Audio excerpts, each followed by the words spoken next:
Bonjour à tous. Aujourd'hui il fait pas trop mauvais. C'est quand même vachement chouette d'être fin octobre et d'aller encore dehors, alors qu'au Québec ça devenait compliqué déjà début octobre. Donc voilà, on fait un petit tour dans le jardin avec Gros. Il me fait un petit peu la tête, enfin lui pas trop, c'est surtout les autres, parce qu'évidemment on est parti hier toute la journée pour voir le crédit à la banque. Donc Gros est pas bien content, hein Gros. Et bientôt on aura une belle maison, on pourra aller promener au village et faire de belles vidéos. Donc ça va être très sympa. Voilà. Ah, mon Gros, ils me font la tête. Alors je sais pas si vos perroquets à vous font la tête quand vous les laissez pendant une journée dans la volière, mais certainement, puisqu'ils sont quand même assez susceptibles. Et oui, ces oiseaux-là. Et donc en général, quand on les délaisse pendant une journée, ils font souvent la tête. Le Gros est pas trop susceptible pour ça, il est assez gentil.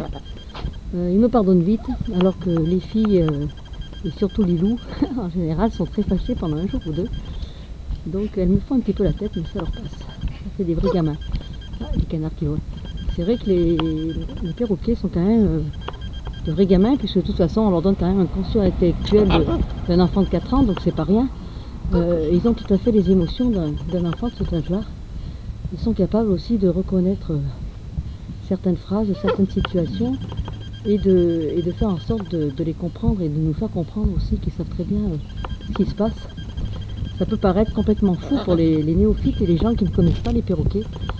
Mais moi, en vivant avec eux depuis bientôt 5 ans, je me suis vraiment rendu compte qu'ils étaient capables d'associer une situation ou un objet à une phrase et d'avoir des sentiments, j'allais dire, humains. On n'a pas le monopole des sentiments, bien évidemment, avec les animaux. Mais ils ont les mêmes sentiments que nous et ils sont capables d'être susceptibles, un petit peu capables de rancœur, capables de colère quand on les délaisse et de bouderie. Et ils sont très capables de nous faire comprendre. De toute façon, pour moi, même si ça va paraître fou à tout le monde, tant pis, je l'assume. Pour moi, ils ont exactement les mêmes sentiments qu'un humain. Ils ont la jalousie, ils ont la colère, ils ont la frustration, ils ont beaucoup de sentiments humains. Mais en échange de ça, ils ont aussi un sixième sens qui est très important. Ils sont capables de percevoir les émotions, de percevoir si on est bien, si on n'est pas bien, si on a peur, si on est stressé. Et toutes ces émotions-là, ils les emmagasinent et ça peut leur causer aussi du stress à eux, tous les piquages. Mais après, ils ont aussi une capacité d'adaptation phénoménale, la preuve, puisque j'ai pu les emmener 2 fois de l'autre côté de l'Atlantique.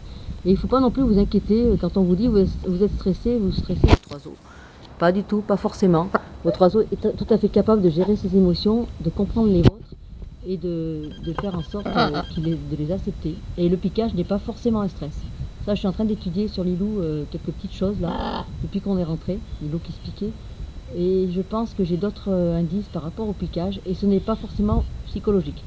Pour moi, il y a, suivant les oiseaux, hein, on ne peut pas dire non plus, suivant les oiseaux, il n'y a que 80% les 20% de psychologie, je pense, de stress et 80% d'autres choses, de choses extérieures qu'on peut mettre en place et changer sur un oiseau qui se pique. Mais je reviendrai là-dessus.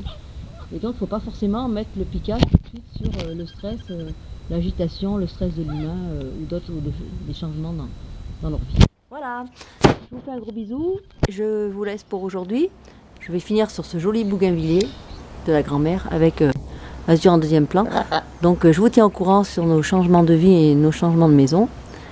Et je vous dis à bientôt. Un gros, tu dis à bientôt? Bisous, tu dis pas coucou? Non.